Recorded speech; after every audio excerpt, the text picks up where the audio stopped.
Ano nangyari? Ha? Nagpakasal sila, Pike? Ano yan? Niloko niya yung babae na Pilipina. Ayan ka mo, mahilig kayo sa puti. No? Niloko siya.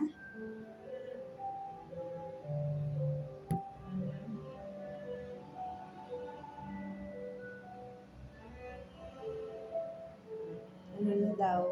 Ha? Ano na daw yan? Nagpatuloy po ano?